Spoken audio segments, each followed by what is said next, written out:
एक समय छलै जे समय में जनकपुर में 72 कुंड छलै, मुदा आब ओहिमे सँ कतेको विलुप्त भऽ गेल हैत, कतेको सुखा गेल हैत। ताहिमे सँ एकटा पोखरि लग में हम छी, सरस्वती स्कूल जे पोखरि छै बिडाल सर, सरस्वती स्कूल भेला के कारण से एकरा सरस्वती सर सेहो कहल जाइ छै। एहि पोखरि के अवस्था देखियौ, कतेक बेसी दुर्दशा भेल छै पोखरि में। पोखरि में गंदगी सब अपने सब देख सकै छियै। एतुका स्थानीय वासी सबके दोष एहिठमन पूरा देखल जा रहल छै, कियाक तऽ हुनकर सबके घर छै एहिठमन, दोसर आदमी तऽ आबि कऽ नहि फेकतै, जे सब एहिठमन रहै छथिन ओहे सब फेकने छथिन।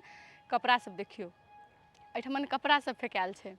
ओहिके बाद तेल, मसल्ला, पानि के डिब्बा, चप्पल सब ओहिठमन फेकायल छै। ओहिके बाद एतेक कचरा भेला के बाद देखियौ एहिठमन जे माछ सब मरल छै पोखरि में, माछ सब ओहिना छता रहल छै, जाहिके कारण सँ एतेक बेसी दुर्गंध गन्हा रहल छै।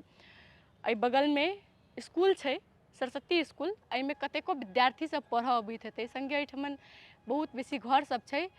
एतऽ के वातावरण कतेक प्रदूषित छै से देख सकै छी अपने सब। एतऽ के हवा में कतेक बेसी प्रदूषण भऽ रहल हेतै, आदमी के स्वास्थ्य में कतेक बेसी प्रभाव पारतै एहन पोखरि के जे अवस्था छै, पानि के जे अवस्था छै। जखन कि जनकपुर में 72 कुंड, जे कि देवी देवता के तरफ सँ, जेना देवी देवता जकाँ पूजल जाइ छै पोखरि सबके, नदी सबके, ओहिके बावजूदो एकर अवस्था देख सकै छी कतेक बेसी खराब छै।